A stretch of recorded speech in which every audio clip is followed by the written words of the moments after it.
With so many podcasts out there, shows can get lost in the shuffle. That's why we implore you to check out Too Many Captains. You can find us at amoviepodcast.com. 5 unique takes on Hollywood movies and culture. Find us on Twitter at It's a Film Podcast. Check our intellectual deep dives into theatrical films. Find us on Instagram at Too Many Captains Productions. Unique takes on soundtracks. Find us on Facebook at facebook.com/Too Many Captains Productions. Find us at amoviepodcast.com on Spotify, Apple Podcasts, and Google Play. And now, here comes a new episode of Collateral Cinema. Tonight on the Director's Cut, we celebrate 20 years of the influential animated programming block Adult Swim. We check out the original broadcast lineup, and we also touch upon some other notable moments and cultural impacts in Adult Swim history. So stick around, folks. The show starts right now.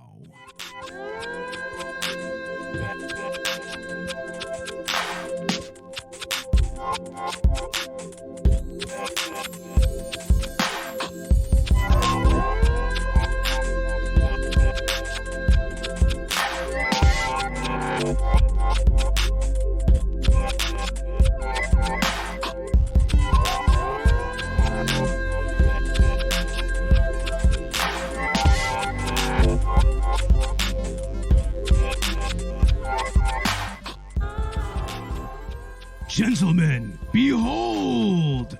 Welcome to Collateral Cinema Director's Cut. I'm Beau Maddox. And I'm Ashley Chancellor. And we're podcasting straight from somewhere in South Texas. Yes, we are a 420 friendly podcast. We're not going to continue that bit and everything. But yeah, welcome to Collateral Cinema Director's Cut, everybody. How's it going, Ash? It's going great, man. This is the second time we're recording this, but... Yeah, we had some technical difficulties that just kind of, fucked us over a little bit, but, Fuck it, I'm here for it. Hey, whatever, And on this special episode of the Director's Cut, we are diving into 20 years of Adult Swim. On September 2nd, 2001, that's when the original broadcast was actually... originally shown, of course. But before that, they had some actual stealth debuts. I think that it was on Christmas Eve and New Year's Eve, I believe. And they showed all of the original shows, home movies, Aqua Teen, Harvey Birdman, Brak Show, Sealab, and Cowboy Bebop. We're going to actually talk about those shows and about the first seasons of each show here in a little bit, but like I said, it was originally aired on these just random broadcasts on New Year's Eve and on Christmas Eve. Mm-hmm. And I don't really remember seeing those broadcasts, but I kind of remember the original broadcast, when it was initially on September 2nd. Yeah. When was the first time you actually started watching Adult Swim? I didn't watch a lot of cable growing up. We didn't usually pay for that. Yeah. But I had seen some shows here and there. I definitely had watched some of the anime late at night, like Bleach. I'm trying to think of the first Adult Swim show I ever watched. Is it Aqua Teen Hunger Force? I mean, that's usually a starting point for a lot of people. Probably, yeah. Yeah. But yeah, no, Adult Swim, I mean, I've been binging the hell out of it, recently, kind of going back and watching some of the early shows, like the ones that you mentioned. And the first thing that ever did come out was Space Ghost Coast to Coast, right? Yeah, Space Ghost Coast to Coast is pretty much the example of an Adult Swim show. It was initially modeled to be like a late-night talk show, but with Space Ghost, Moltar, and Zorak as the hosts, the band leader and the producer, respectively. Yeah. And they would actually have actual celebrity guests come on the show and sit down with George Lowe or with the writers or whatever, and they would actually do these interview segments, most of which, at least early on, were improvised quite a bit. There definitely is a very improvisational quality to it. Especially like you said in the early episodes. I mean, we were watching, like season 1 and started kind of getting into season 2, but I I know that like there were even moments sometimes where the guests wouldn't even know the full nature of the program they were on, or say like in post they'd go in and they'd like swap out some of the lines, and so the questions and answers didn't even quite make sense. Yeah, I mean, it's so perfect how they executed that. And it was very experimental for its time. I mean, they haven't had this weird crossover where, animated characters are interviewing real life people. And the humor is just so non sequitur. It's very stream of consciousness in terms of, what exists as a narrative. It's great. I fucking love it. Oh, it's amazing. And of course, it has stalwart voice acting performances by none other than George Lowe and C. Martin Croker. It's pretty much just two people playing the main cast. God, I would love to see Space Ghost Coast to Coast come back, but unfortunately, with C. Martin Croker having passed away, I you can't do it without him, right? No, you can't. I mean, you can't even do Brak Show now because, Zorak is such an integral character, and I don't really see anyone else. Maybe Dave Willis could probably do it, but I don't know. Okay, but hear me out. Live action Willem Dafoe. That would be perfect. I mean, I guess Willem Dafoe is who you go to whenever you have some, evil kind of raspy voiced villain or whatever. Exactly. I mean, he played Ryuk, so... He actually did a damn good job as Ryuk. That's like the one good thing to come out of the Netflix film, I guess. I never really saw it anyways. I liked it for what it is. I mean, it was an interesting concept. It just doesn't hold a candle to the anime and a manga. But anyway, I mean, anime was even kind of part of Adult Swim's content. Actually, it's pretty much integral to Adult Swim. A lot of the original programming that came out on Adult Swim were early Toonami shows like Gundam Wing, Tenchi Muyo, Gundam 0080, and they also had like Outlaw Star and another anime that we're going to talk about later on, which is getting a big revival. And, it's funny too because Toonami, at one point was a Cartoon Network block. And I remember, watching, say, like Naruto on Toonami on the Cartoon Network block, and then like Adult Swim would show Bleach. And it's weird because, I mean, those two shows to me are very similar. Like the maturity and graphic content at either one is they're about the same. So it's weird how like half their anime, they just decided to go, we'll censor it so that kids can watch it. And the other half, they're like, fuck it. This is actually meant for adults. Well, yeah, there's a reason why they put Shippuden on Toonami after Adult Swim acquired it. I mean, that's true. And Shippuden, I think, even kind of takes that notch up even a little bit more because at least the characters are more aged. Yeah. But anyway, we're going off on a tangent. Yeah, but I mean, it is important to note that anime is very much integral to Adult Swim's early history, and it would go on to bring such anime as Death Note, Code Geass, fuck yeah, the Evangelion movies that have recently come out, the remake movies. And Full Metal as well, right? Full Metal Alchemist, both versions. Both versions. I'm partial to Brotherhood, of course, but you have to kind of, there is this nostalgic quality to the original Full Metal Alchemist anime. Yeah, there is. Especially, I guess, if you grew up on it with Adult Swim. Yeah, definitely. To me, that's another integral Adult Swim show. And... But yeah, I remember many, many great memories of watching just Bleach, like late at night, and then they would show like Blood Plus, which is a great anime. I highly recommend that. Seen that one, I think. Oh, Blood Plus is awesome. Saya, she's badass. But I mean, does she love cheap thrills? I don't know. Oh God, don't bring her up. God damn it. But the original Adult Swim comedy block was more just a lot of older like the Tex Avery show and O Canada and stuff like that. Mm-hmm. And then they would also show Samurai Jack and then Space Ghost Coast to Coast. But like I said earlier, eventually they did the stealth premieres of all the iconic Adult Swim shows. Yeah. And that was done on Christmas Eve. And I kind of remember the New Year's Eve broadcast. Yeah. They actually brought that back to actually... introduce some of the other characters that they were developing. Like that was probably the first time we saw Squidbillies and also Sharko from Sealab. But let's go ahead and get into that original lineup. You know, we talked about Space Ghost Coast to Coast, and we talked about some of the anime that was debuted, except for one, which once again, that's going to be, we're saving that for last. We're saving it for last. Yeah. I mean, Space Ghost itself is just so integral to the Adult Swim formula.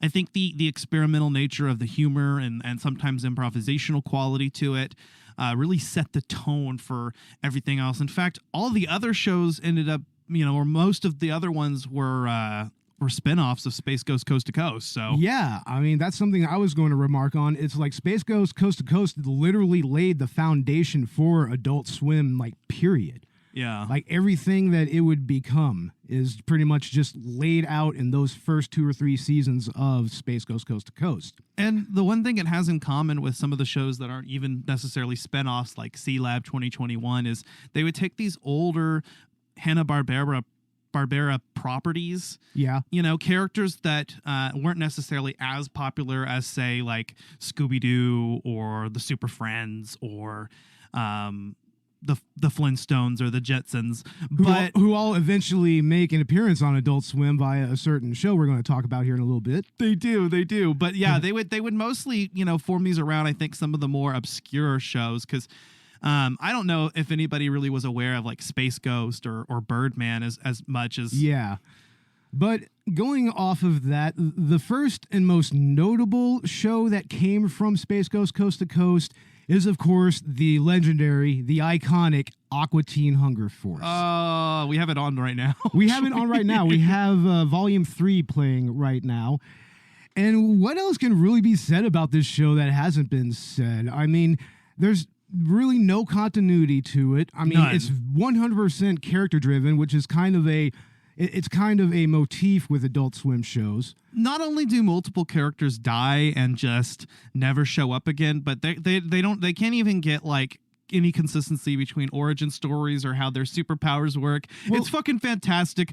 My theory, my headcanon is that what we're watching is, and maybe it's because I've been watching a lot of Marvel's What If and kind of getting to this multiverse shit, but what if every episode is just a separate timeline? All right, where you know, some of the past events are still referenced that way, as they often do, but maybe not in the same way. So certain characters didn't die. That's my theory. That's my headcanon. Well, you need to kind of get into some of the later seasons and also check out the movie, and you'll kind of see some things kind of explained a little bit. Okay. I mean, the movie Aqua Teen Hunger Force movie film for theaters. I saw that first run, very first day it came out, and that actually explains a lot about the origin of the Aqua Teens. Now, all I'm really going to say there is that it's very much connected to Dr. Weird. Right. Yeah, their background is 100% connected to Dr. Weird, actually. I think that's fairly obvious. Every episode opens up with Dr. Weird, and at first it seemed like the monster of the week would always be connected to, you know, whatever he was Dr. doing. Weird, yeah, exactly. But then later on, he just kind of has these completely unconnected appearances at the beginning, but that's part of the tradition. Yeah.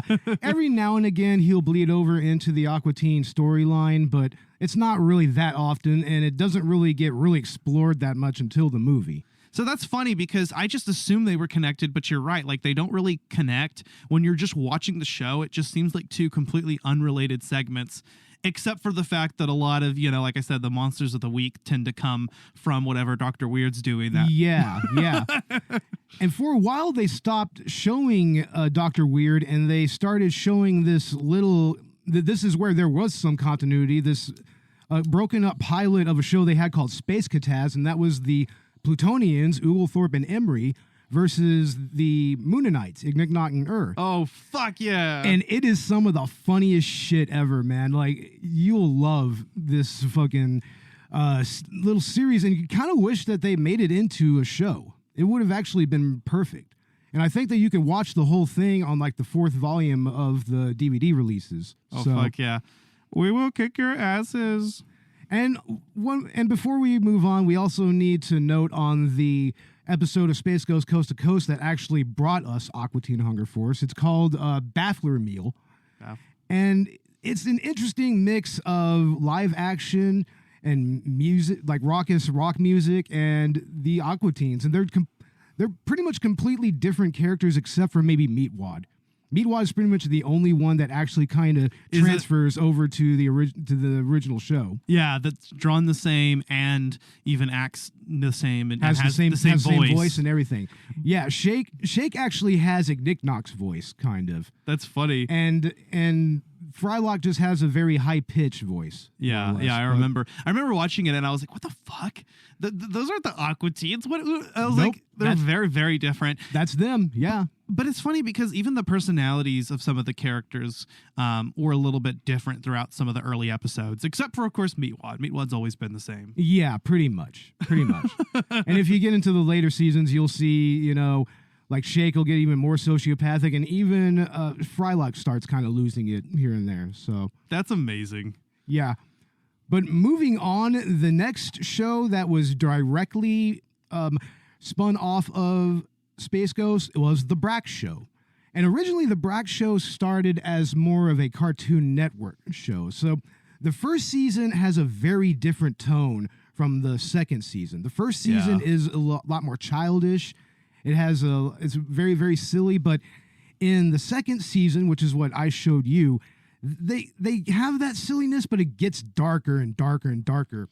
I mean, there's an episode where Mom starts like killing off all the characters and like cannibalizing them, and then it turns out that wasn't even Mom. That was just some stand-in that she hired so that she can go out and just get away from everybody. Oh fuck! they managed to kill Zorak and fucking cook him and eat him, and like they're straight up like him and Brak are just straight up eating him. Oh god! Yeah.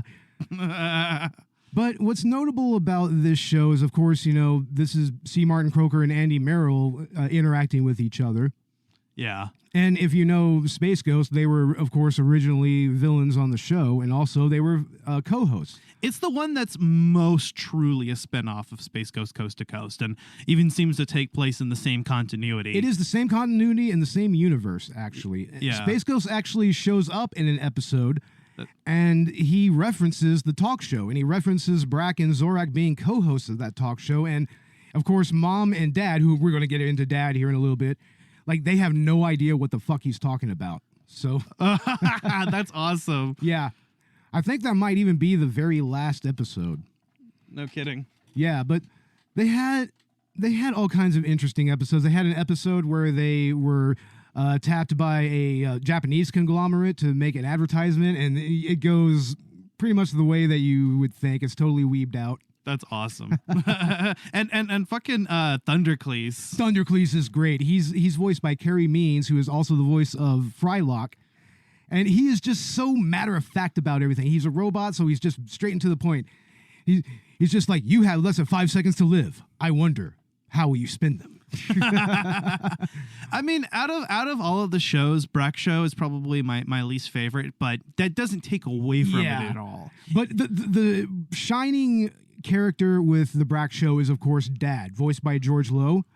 And he is just so random and all over the place, and he's pretty much like a communist Cuban spy, pretty much. That's like my little headcanon, is that they make some not so subtle references. Lots not so subtle references to communism and everything, especially like, Castro style communism. He's a comrade. He is comrade.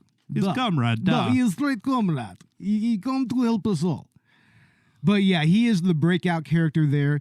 Brak is kind of okay, I think, and Zorak is his evil is dialed up a lot more in this. Zorak is a much more interesting character to follow, I think, than Brak. I mean, Brak is kind of, he's Brak, it's whatever. He's like a kid, but yeah, Zorak is just fucking, like you said, I guess because it's his like off hours, he's not on the screen. We get to see a little bit more real Zorak, so to speak.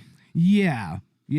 And yeah, he's pretty malicious throughout this entire series. But yeah, this isn't one of the best of the original lineup, but it's something that's definitely necessary to watch. If you really want to get into the nuts and bolts of early Adult Swim, yeah, in general, it's like that's an important show. And that brings us to the next spinoff from Space Ghost Coast to Coast.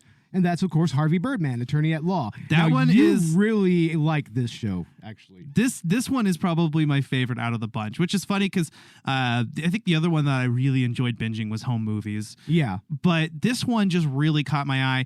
And it does definitely have a lot more continuity than some of the other shows do. It seems to kind of it logically makes sense. Yeah.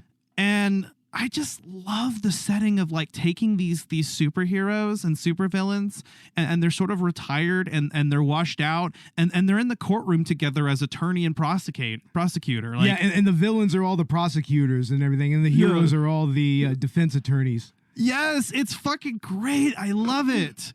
And you're just kind of watching them like battle it out in the courtroom, and they're sort of like staging this superhero versus supervillain thing there, and they're total quacks. I mean, there's fucking Reducto played by Stephen Colbert, yeah, and and just various other zany villains, and we can't forget, of course, Mentalk the Mind Taker. Yeah, Mentalk the Mind Taker is amazing. I think, isn't he also voiced by Stephen Colbert, or am I thinking of someone else? Phil Consebin. Phil Consebin is, yeah, that's Stephen Colbert as well. He's an interesting character too, which we'll talk about in a bit. But I like how you have these characters, in the courtroom, and then like you have them in their like day-to-day lives where they're basically peers, colleagues. Harvey is talking to Reducto in the lunchroom or the break room, and just they're just chilling, talking about whatever, or they'll go meet up at the bar later and and have a drink and everything, and try to do a little more wheeling and dealing and whatnot. Stay back! I have a shrink ray. I will make you travel sized. Oh man, I just wait until you get to X the Eliminator. That is a great character. He is amazing. He's the total ultimate fanboy. Yeah, he is. He's a straight up Space Ghost fanboy, and he's just trying to get the crest of Gotta Birdman. hit the crest. I like the episode where he gets the crest.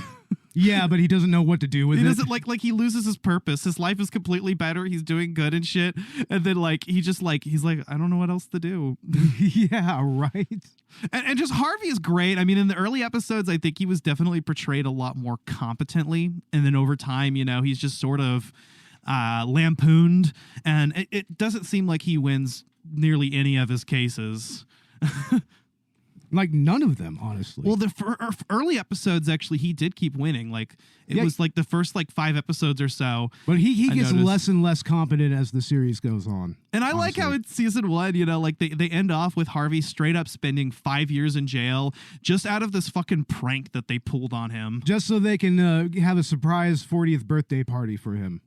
Yes. When he turned 40, it's like, oh my God, that is so much planning and so much bullshit just for a birthday party. What just the fuck? For a birthday party. Of course, you got Phil Consebin, and he's just Phil Consebin is fantastic. One of my favorite scenes in all of Adult Swim is just that introductory scene with him, and I just love the way that it's written. It's just written so intelligently.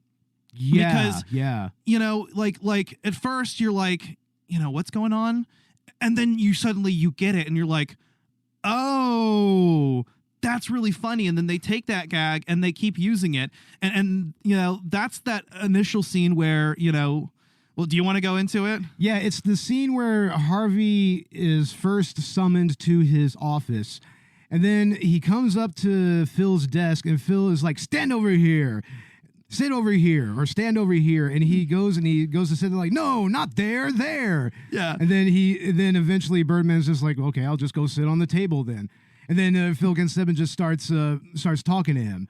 And what's brilliant about that is he has one eye, so his spatial awareness is completely fucked. It's completely off. You realize completely off and everything. Specifically that moment, right after Harvey fucking sits on the table, and he's like, no, don't sit over there, sit over there, and he's like fucking pointing in a completely other direction, and you're like, oh, and it all comes together. You're like, he's seeing everything to the left because he's missing an eye. Exactly. That's amazing. And they keep using that gag, but then they just go in just weird places with his character. I love how he just randomly shows up at times at people's houses.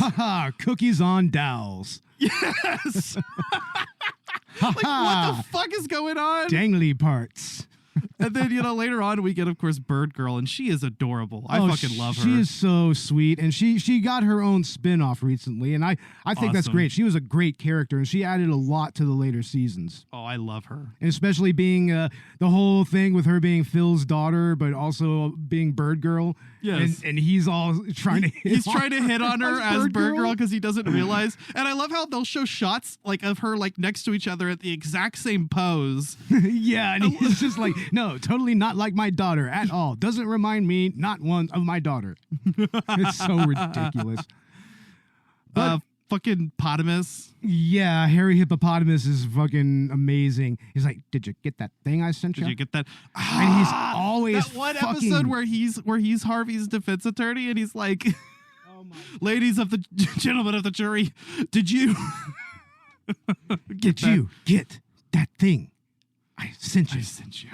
It's just supposed to be like really compelling fucking testimony or whatnot. I love the running gags, and I love how they take characters, and this is where we get into the more popular Hanna-Barbera properties, and you see Shaggy and Scooby getting tried because they think that they're stoners. Yeah, they actually portray the entire gang as stoners. Basically, but then they later kind of explain it, and they're like, Velma's like, no, Shaggy and Scooby are just idiots. That's just how they are.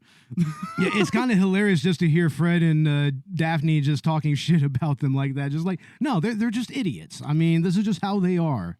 And freaking Fred Flintstone is a mobster. Oh my God, that is such brilliant writing, honestly. I love the writing in that episode. It's really spot on. And I like how in that episode he tries to get rid of Midor, who was originally the judge in the early episodes presiding over the criminal cases, whereas Mintok was introduced in a civil case, the first one. But Mintok pretty much becomes front and center when it comes to the judges in the show. He's like the judge that gets the most actually airtime, Yeah, after he takes Midor out, I like how Mintok just sort of takes over, and he's honestly one of the breakout characters.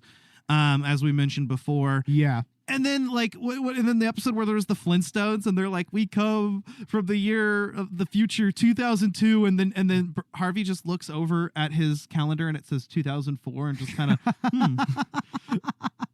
and they're talking about all these things that at the time in the 60s when the Jetsons were produced would have been like were like futuristic ideas, and they're just totally mundane things now. Yeah, exactly. But moving along, Harvey Birdman is primo Adult Swim material. It's also primo. There's a video game that's done in the style of Ace Attorney. Yeah, and that is amazing. Apparently, the gameplay is just identical. I want to play it. It's on Wii, PS2, and PSP, I think. Yeah, I don't know. You might be able to find it on their Steam profile. Adult Swim has a Steam page, so I should look it up. Yeah, but the next show is, of course, Sealab 2021. And this has an interesting pedigree to it. It was originally done by 7030 Productions, and they helmed all of that, and they also helmed Frisky Dingo. And if you watch Frisky Dingo, you'll see some similarities to another certain animated show on FX, starring a certain John Benjamin. And also made by Adam Reed. And that is, of course, Archer. Archer is one of my favorites, actually. I love the shit out of Archer. And what's funny is I'm watching Sealab, okay? Yeah.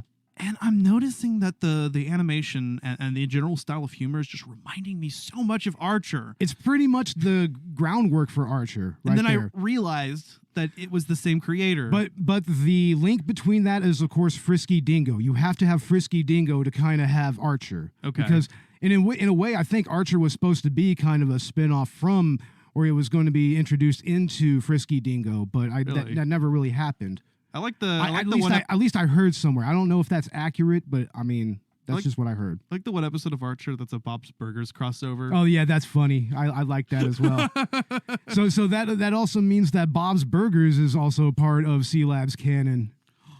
Yeah, isn't that something to think about?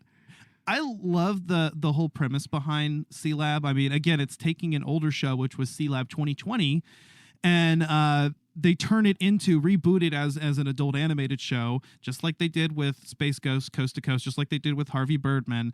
But they use a lot more archival footage in this one.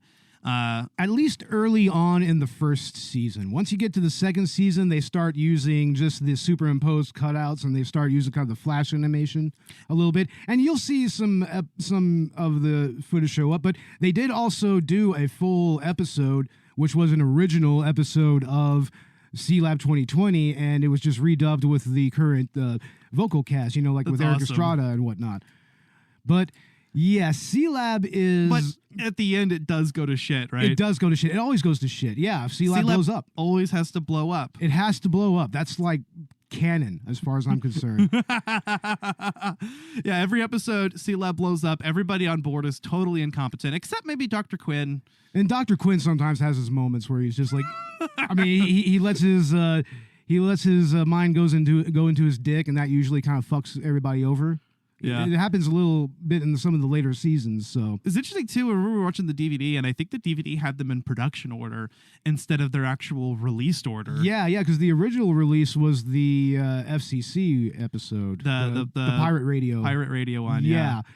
And that's a hilarious episode. But I like how, with the animation, you can actually, in some of those early episodes, you can see where they drew the flash animation, which is very reminiscent of Archer, over the archival footage. And it just sticks out like a sore thumb, but it's awesome. Yeah. I love the whole quality to it. Again, the non sequitur, more experimental type humor, a lot of awkward silences. Yeah. And I think one of my favorite characters is the fucking captain. Yeah, Captain Murphy. Captain Murphy. Unfortunately was... Owlin' mad!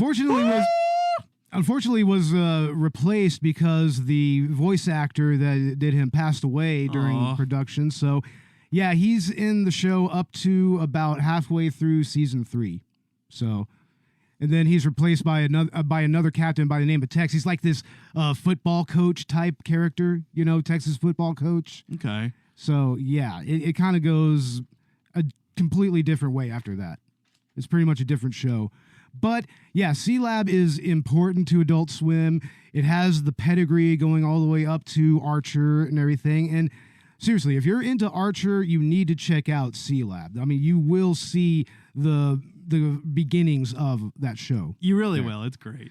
But that comes to another show that is kind of closely related to that pedigree, and that is quite possibly one of my all-time favorites of the early Adult Swim lineup. And that's Home Movies. Home Movies is great. Created by Lauren Bouchard, who would go on to create such shows as Lucy, Daughter of the Devil, and Bob's Burgers. And this is one of the shows that actually does have a cohesive narrative. Yeah. And it just takes place in a realistic setting. But the shenanigans that the characters get up to. It's also created by Brendan Small, who would go on to create Metalocalypse. And would also form Death Clock, which would actually go out on tour and everything. Fuck yeah. And Brendan Small himself has even been he's been a guest spot in Bob's Burgers before. Oh, that's awesome. Yeah, so he's done some other work with Adult Swim. H. John Benjamin actually did shows up a few times in Aqua Teen. And he does. In other shows too, doesn't he? He was the devil in Lucy, Daughter of the Devil. Yeah, and that was a great performance. He was pretty much like if Satan was like a Cosby like dad. He even has the Cosby sweater and everything. It's so ridiculous. H. John Benjamin is a national treasure. I love his monotone voice and just how he interacts with everything. And what's really great is to see the relationship, the dynamic between his character, Coach McGurk, and Brendan Small. I guess named after his voice actor and the creator. Yeah, just Brendan Small. So. Yeah. I want to think that this has kind of an autobiographical quality, and this is like what his childhood was like. Yeah, but it also has a little bit of an animation pedigree as well, because it comes from, if you're a 90s kid and you grew up watching Comedy Central, or the Comedy Channel as it was back then, you'll probably remember Dr. Katz. And John Benjamin was actually Dr. Katz's son in that series. And it had the same squiggle vision as the first season of Home Movies. So, and also Jonathan Katz, who played Dr. Katz, he's Melissa's father, Eric, in this show. Okay, yeah, he's a funny character too. Oh, he's a great character. Like his interactions with John Benjamin are classic, because it has that, of course, that pedigree going back to Comedy Central. Yeah, H. John Benjamin and Brendan Small play so well off each other, not only in the relationship between Coach McGurk and Brendan, which but also is Jason and Brendan. Also Jason and Brendan. Yeah. And you know, those are the relationships that are honestly like the crux of the show. And really, I think specifically between Coach McGurk and Brendan is just so much fun. Now, if you notice, you'll notice that Jason and Brendan rarely ever interact with each other, if any, at all. And that's because John Benjamin wanted it that way. He was like, I don't want to be talking to myself. Yeah. It feels weird. So I think if you look throughout his work, you'll see that he rarely ever does speak to a character that is voiced by him. So you mean between Jason and between McGurk? Jason and McGurk, yeah. Between Jason and McGurk, yeah. You'll never see them really. You'll see them in the same room, but you'll never see them talk to each other. That makes sense directly. That just would be kind of awkward. But yeah, I like them. And then of course they also play Walter and Perry. And sometimes apparently in the commentary, I think they mentioned that they weren't even always aware of which character they were playing. Well, they're both basically the same character. They're both Walter and Perry. They're always together, and it's kind of cute. I love how they're obviously, they're obviously gay for each other. I mean, and it's interesting how they represent that. It's just portrayed as it is. They don't. Yeah. A lot of shows portray homosexuality or just the LGBT community as kind of the butt of jokes, especially back in the early 2000s, especially then. This era in particular. So it's nice to see a show where it's kind of just there. If anything, what's played for laughs more is the fact that as these young children, they seem to have their romantic life figured out. Yeah.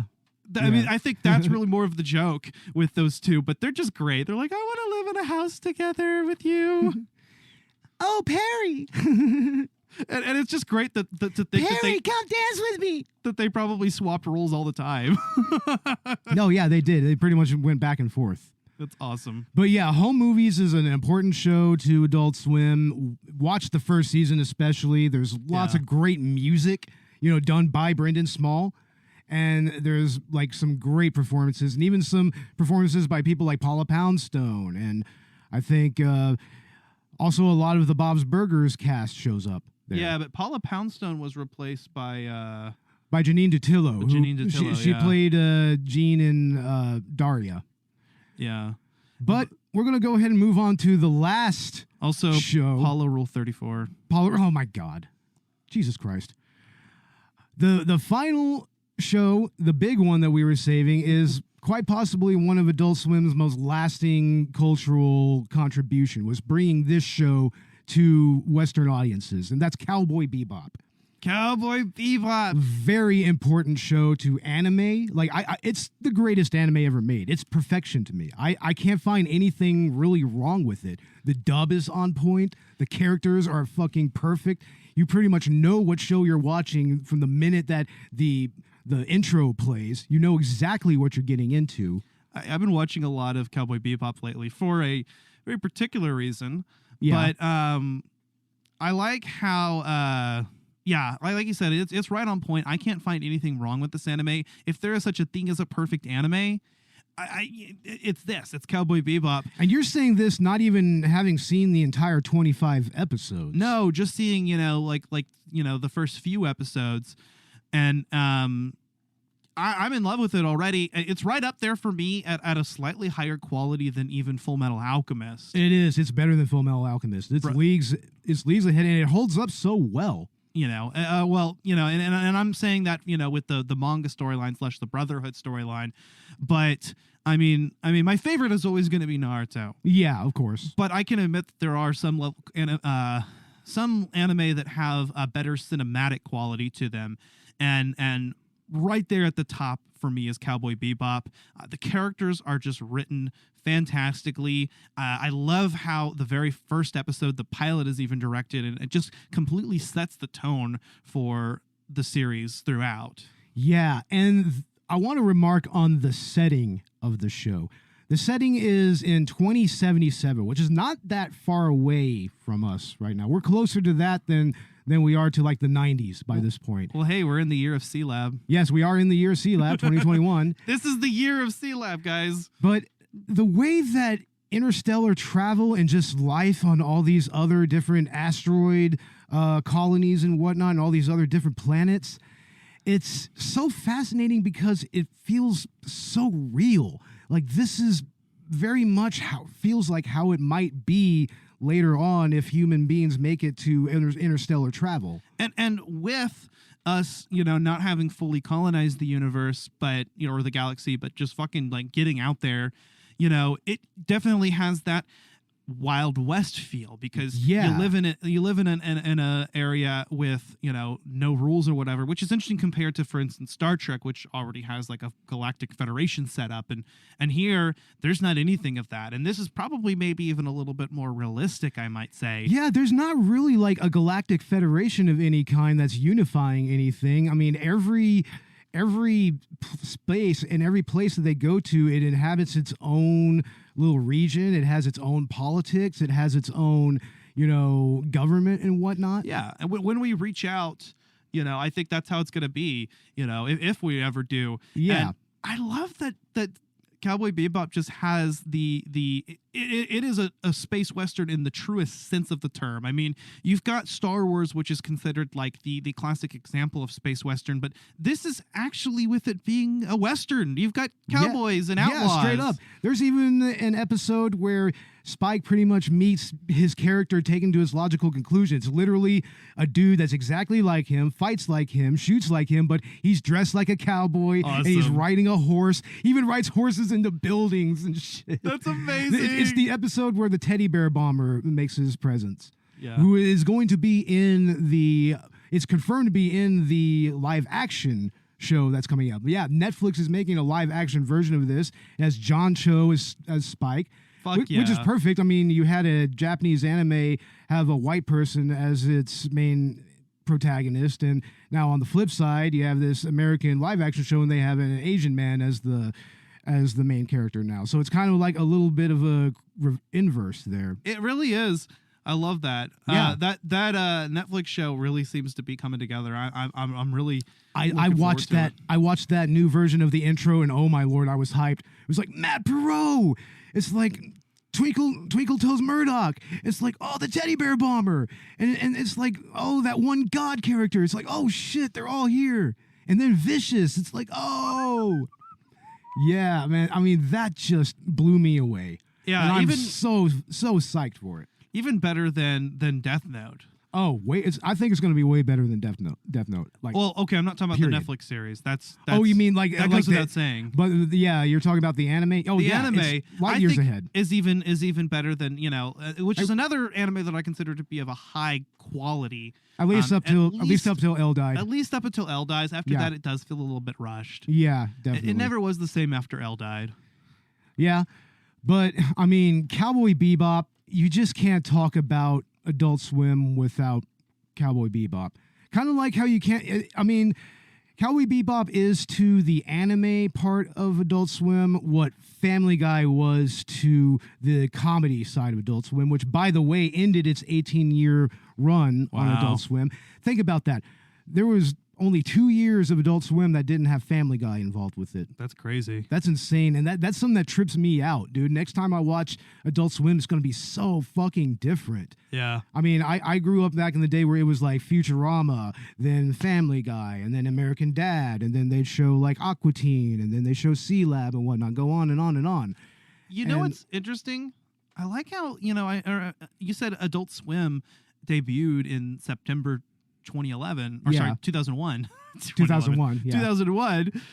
That's interesting because I really feel like the event of 9/11 kind of really had an effect on comedy. Yeah, and this is very much the ripples of that effect. I think so. I think a lot of the shows of Adult Swim were really impacted by that. Yeah. And here in a little bit, we're going to take a break, and we're going to talk about the actual cultural and historical impact of Adult Swim, and also how it pretty much influenced the creation of this show. All right. So, but I want to mention one thing because we mentioned it last time. Yeah. Cowboy Bebop open world game. That would be perfect. An open world Cowboy Bebop game. Oh man, it'd be like a grittier No Man's Sky, except not so much exploration. You know? Yeah, I mean, you don't have to make the universe nearly as big because that's not the point of what you're trying to do. You don't need to make a procedurally generated universe, but make something of an open world scale, a huge map with plenty of planets to go between.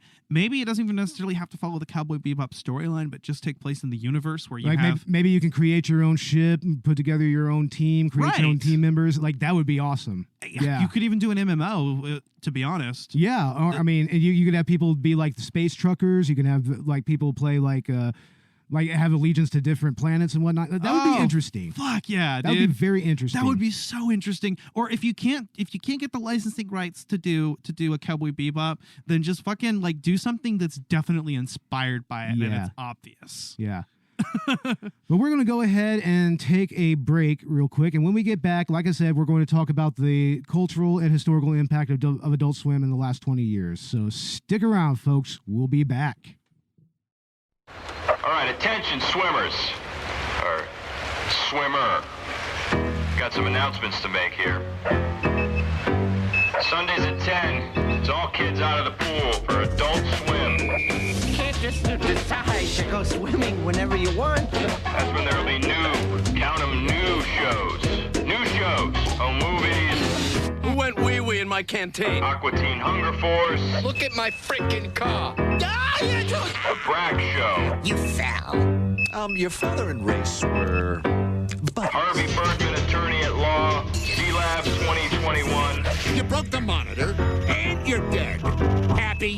Cowboy Bebop. Cowboy Bebop. And Space Ghost Coast to Coast. This is Willie Nelson. No kids under 17, though.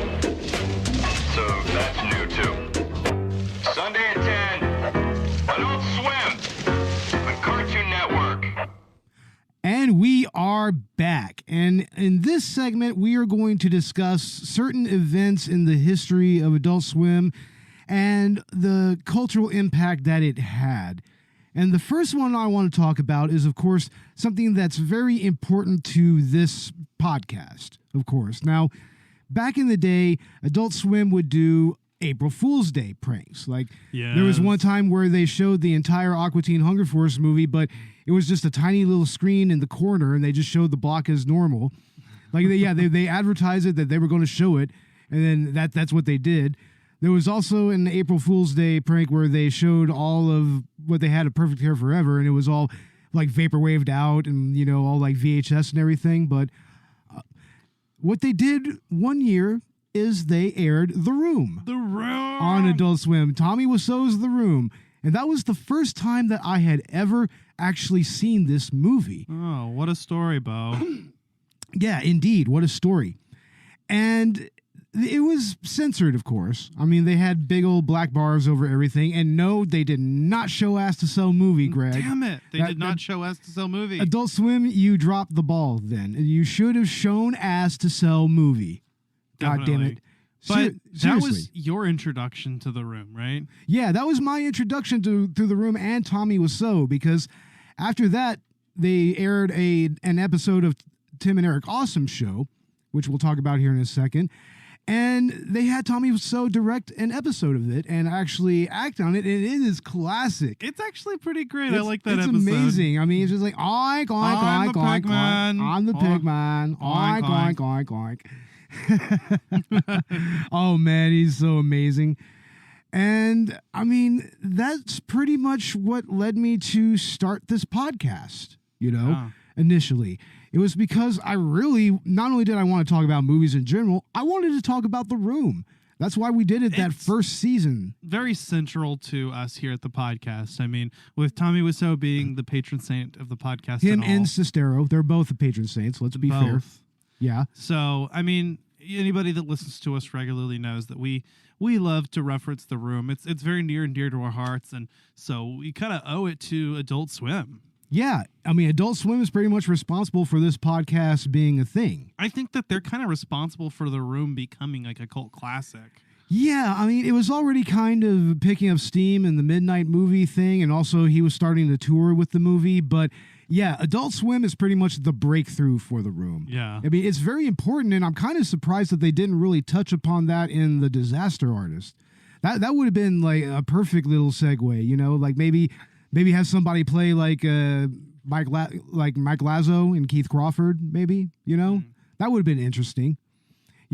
Like just have it, and maybe even as another like after credit scene, even though that one was perfect with Tommy, but yeah, I mean, Adult Swim is responsible for introducing The Room into my life, and therefore I got to introduce that to Robert and to you and everything. So, well, I'd seen it. Well, yeah, you've seen it before, but I introduced it to Robert. He hadn't even seen it before. And I very likely was aware of it because of Adult Swim in some way, because my friend Steven showed it to me, and he watches a lot of YouTube stuff. And like I said, I think it became originally very popular a few years after its release because of Adult Swim. Yeah, exactly.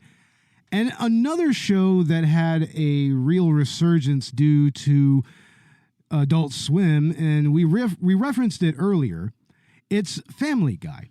Yeah. Family Guy was originally canceled off of Fox News back in the day, and initially Adult Swim picked up the syndicated rights to the first 2 or 3 seasons, and just by way of showing that, they actually started to kind of see an uptick in DVD sales, and that's eventually what led to Family Guy making its return, which was kind of a historic moment in its own right.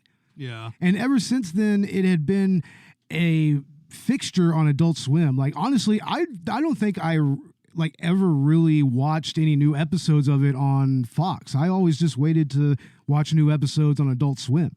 That makes sense. And that's kind of the same thing with American Dad. I was also introduced to American Dad by way of Adult Swim. So, I mean, and I remember Adult Swim, they kind of did a thing where they showed the pilot both on Fox News, and then they showed it on Adult Swim the next night. Did they show Cleveland Show? Yeah, they showed Cleveland Show as well. They showed that. There was a lot of interesting, like, syndicated comedy shows that Fox didn't do that they picked up, like Mission Hill and Baby Blues and whatnot. But yeah, Family Guy ended its 18-year run on Adult Swim recently. It was a big deal. They even made a special bumper after the episode, which was just like with all the characters saying goodbye to Family Guy. Yeah. And it is kind of sad, but it had to happen. I mean, they were moving over to Hulu. I mean, it's a Disney property now, so that was going to happen one way or the other. One way or the other. Yeah. But the next thing is Adult Swim during Christmas time. I mean, I have so many nostalgic moments with Adult Swim at Christmas because the Christmas episodes of each show are just so primo. They have a little bit of everything. Man, you have Squidbillies, they take Santa hostage and start terrorizing him. That's amazing. Aqua Teen has a couple of Christmas episodes. They have one where it's called Mail Order Bride. It's on it's on the second volume. Like that's a good one. And it also has an Easter Bunny episode, or Easter Bunny of the Dead, I think it's called, or something like that. But no, it's T-Shirt of the Dead. That's what it's called. And it has Meatwad get this cursed T-shirt from an Egyptian exhibit, like Shake stole it, and he summons Santa Claus and the Easter Bunny, and also a giant Easter egg and everything. It's fucking classic. I mean, there's so many great Christmas episodes on Adult Swim. And of course they would show all the Family Guy Christmas episodes, and they would show the Futurama Christmas episodes with Killer Santa and everything, Robot Santa. And I mean, there was also certain themes that they would do. Like there was one year where they just pretty much had it like a QVC telethon in between shows. Like they were just selling merchandise, even some limited edition stuff that I think that you can't even find anymore. Like I think they had a limited pressing of the final seasons of Space Ghost that they eventually released. And it was specifically for that, and it was only available for a limited time. Wow. Also, that's why you can't really find the 12-ounce mouse DVD anywhere. It's because, and usually you find it is almost $80 or $100. It's because it was very limited in its release. But wow. Yeah. But yeah, we referenced The Room as an April Fool's Day prank, and one year they interrupted The Room to bring back the original lineup of Toonami. Now, eventually that got a lot of buzz because there was a lot of nostalgia for Toonami at the time. And there still is, but especially at that time. And they went ahead and reacquired the rights to the properties and the rights to all the anime, and they brought it back, and that became their Saturday anime block. And then, yeah, bringing back Toonami on Adult Swim was probably the best choice they could have made, because now you can show all the anime uncensored. Exactly. We got Naruto Shippuden and we also got, uncensored One Piece. One Piece. Yeah, we also got shows like Parasite. We got shows like Michiko and Hachin. We got Dragon Ball Super that was playing on. I think that's still playing on Toonami right now. Yeah. And they also showed the Full Metal Alchemist Brotherhood. Isn't Samurai Jack on Toonami? Yeah, they showed the final season of Samurai Jack on Toonami. Yeah, the final season, which was actually like kicked up a notch in terms of mature content. Yeah, it was made specifically for the new version of Toonami, and it really thrives. If you look at the animation differences between the final season and like some of the early episodes, it's actually really cool, like how much they upgraded it, especially when they redid that one scene that was that intro scene where he goes away into the future and then he comes back. Yeah. Yeah, that was really awesome. But yeah, it was a really, really primo move to bring back Toonami. And I was really excited when it came back, and I watched it for quite a bit, and and it's still going. Yeah. Right now. It's still ongoing. Now, there's an interesting little piece of history involving Adult Swim in the Atlanta area, where there was a bomb scare that happened because this guerrilla marketing group that was just doing some stuff for William Street, they made these little light bright placards and whatnot that had Ignignot giving the middle finger. And they put them around Atlanta in various spots, and people started calling them in as bomb threats. What the fuck? They straight up shut down the entire Atlanta metro area, pretty much, downtown Atlanta, and had the Atlanta police like blowing up these fucking Ignignot fucking placards. The fuck? It was such a clusterfuck, and it actually led to one of the vice presidents of Cartoon Network resigning and everything. It led to a shakeup with Adult Swim and with Cartoon Network. It's something that they're still kind of feeling the impacts. So what about Moon and Knights just makes you think, oh yeah, bombs? I don't know. People are fucking stupid. I mean, it was still very much a post 9/11 thing as well. People were very jumpy. It was barely just a few years removed from that. I mean, I don't know. If I had watched a clip of the Plutonians, that seems a little bit more threatening. Yeah, the Plutonians. Yeah, they're very threatening, actually. Yeah, we shall melt you. In the meltitarium. Go in there and become melted. Now, they eventually started showing live action shows on Adult Swim. And the first two live action shows were interesting. Of course, the aforementioned Tim and Eric Awesome Show, Great Job. Yeah, Tim and Eric Awesome Show is it just really has this like the other Adult Swim shows that we mentioned, it really has this experimental quality to it. You know, it feels like public access television. And a lot of it is purposely kind of made to be like that, but it's also kind of like a block of programming from Channel 5 from the Tom Goes to the Mayor universe. Okay. Which I don't know if you've ever seen Tom Goes to the Mayor. That's actually very important viewing if you're into Tim and Eric. And also Tim and Eric, like Tim Heidecker, he did a show called Decker where he's pretty much this undercover secret agent for the CIA and everything. It's totally ridiculous. Yeah. And they also had Saul the Mole Man, which was more of an episodic show and featured a geologist, or as he called it, geologist, by the name of Saul. And he is part of a geologist team that goes into the center of the Earth, and they find a bunch of mole men there. And he becomes the de facto leader of the team after the team is killed. Mm-hmm. And he has to pretty much navigate the world they're in. And he falls in love. He saves the day. And it's very, very unique. It has a very put together vibe, not unlike Mystery Science Theater 3000. Okay. You know? Yeah, I mean, you'll see the Moleman's costumes, and it's like very obviously a bunch of odds and ends put together and whatnot. So that was actually really cool. And that led to a lot of other interesting live action shows like Delocated. Let's see what else, like Tim and Eric Bedtime Stories and Black Jesus. Black Jesus. If you haven't seen Black Jesus, check that out. That's by the same people that made Boondocks. It is so awesome, so wholesome even. And we can't talk about Adult Swim at all without talking about the rise of Rick and Morty. Oh man, Rick and Morty is another one of my favorites. And yes, I know there's the toxic fan base. And yes, we all know you don't have to have an IQ of 150 to watch Rick and Morty. But it is an intelligently written show.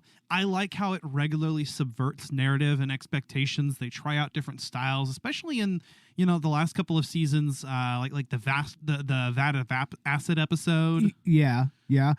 But the thing about Rick and Morty is I have a few problems with it. For one, Rick is extremely overpowered. I don't know if they've nerfed him in the recent episodes, but if they haven't, they really need to. And here's the reason why.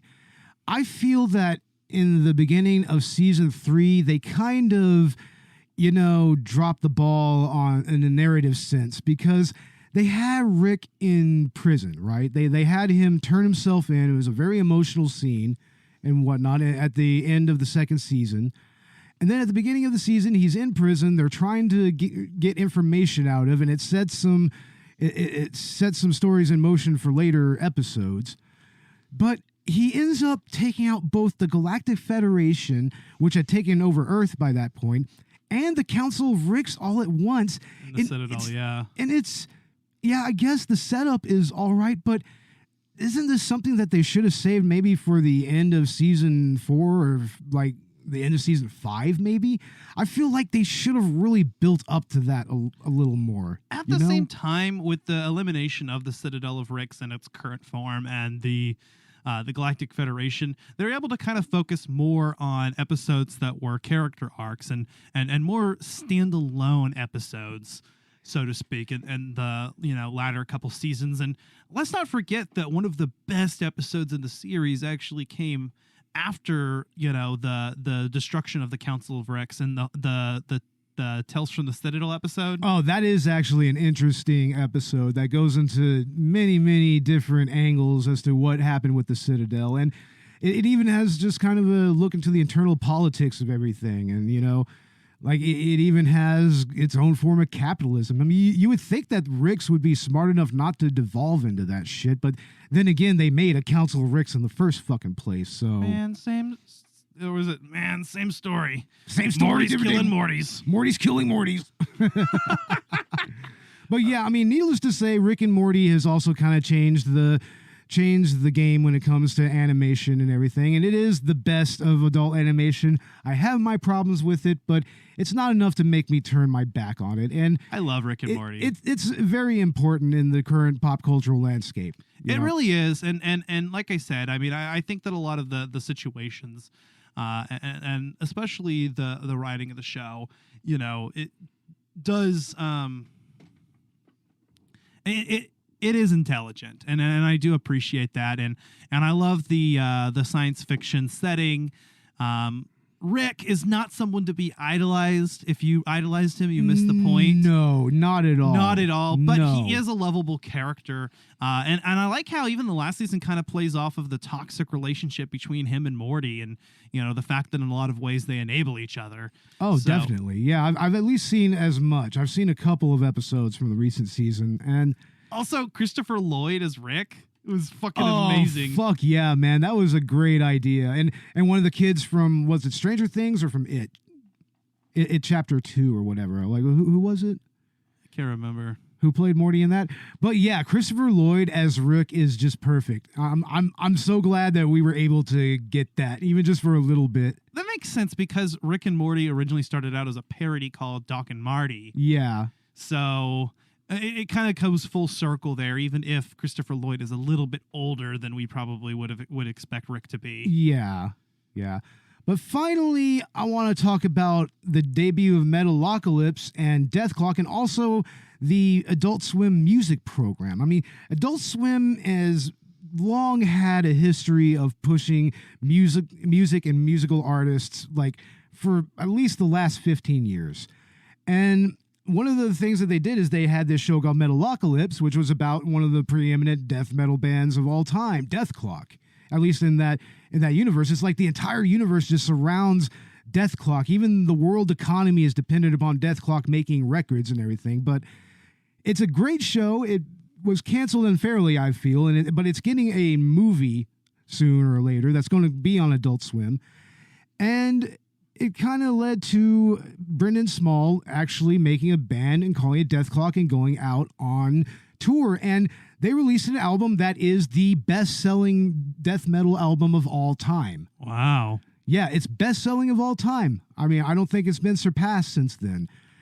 And also, Adult Swim, they push artists like MF Doom. You know, may he rest in peace. I mean, say the man's name in all caps. That's right. Also, MC Chris, who brought Nerdcore to the fray. Yeah, and he showed up in I remember Aqua and also Sealab. He's Hesh in Sealab, and he was also in a few other things. Fucking Hesh. Fucking Hesh. That corny little bastard. But yeah, I mean, if you are a musical artist or even an audiovisual artist, they have the Off the Air series. They really like to push different types of art. I mean, they even have a gaming company, which, by the way, you should totally do a bonus round on. It's Adult Swim Gaming. Yeah, that's an idea. Yeah. Like I said, I'd love to get into that Phoenix Wright game. Or not Phoenix Wright game. That Harvey Birdman game. Phoenix Wright game, yeah. There you go. The Ace Attorney game. Yeah, definitely. You definitely want to get into that. But anyway, we're going to go ahead and start wrapping up. I mean, what are your final thoughts on Adult Swim? Oh, man. It is obviously a lot of Adult Swim are not just classics, but just integral to millennial culture in general.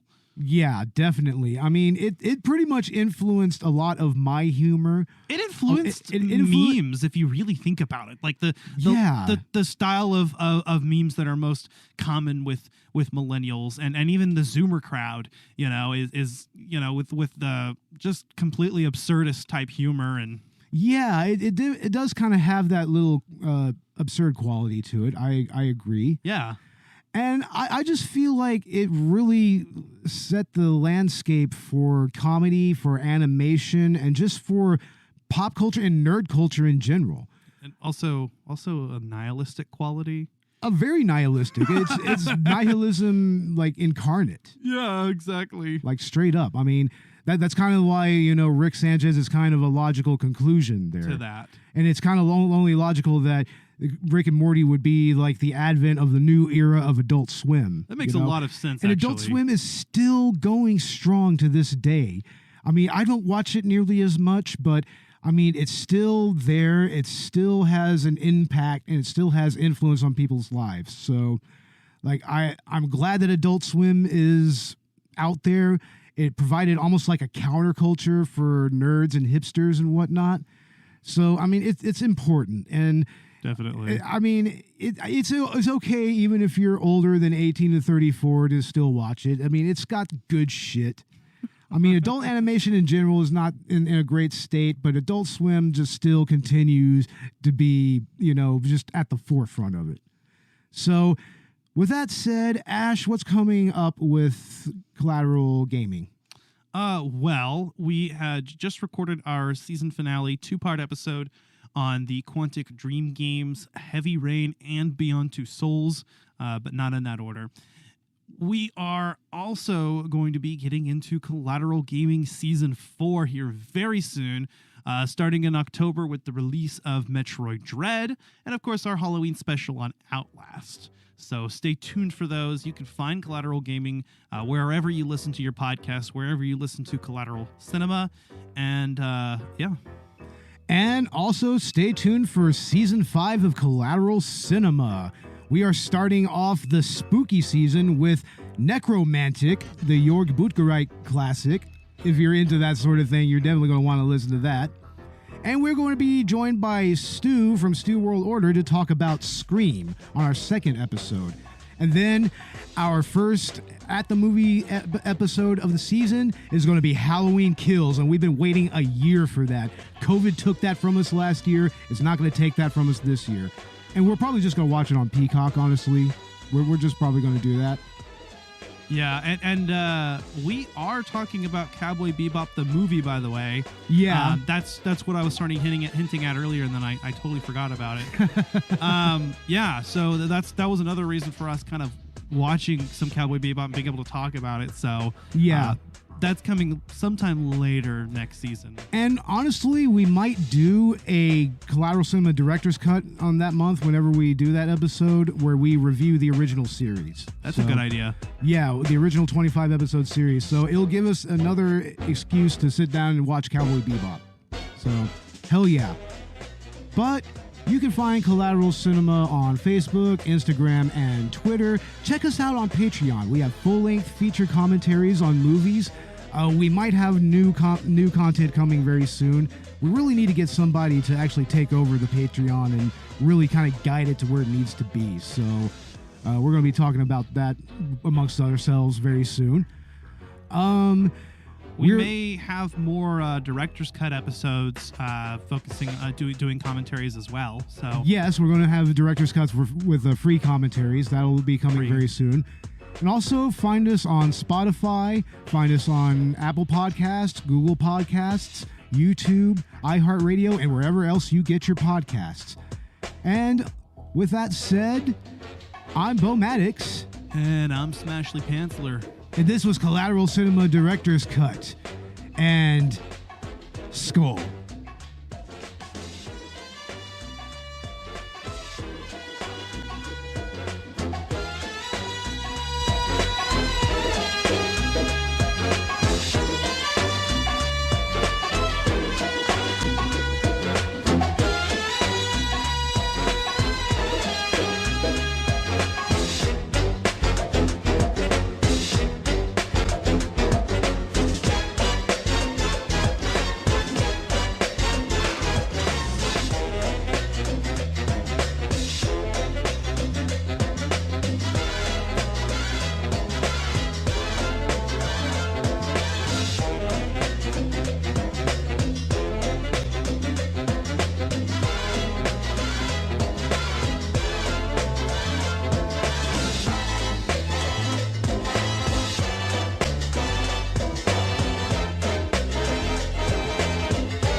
Collateral Cinema is a Collateral Media podcast. All music and movie clips are owned by their respective creators and are used for educational purposes only. Please don't sue us. We're poor.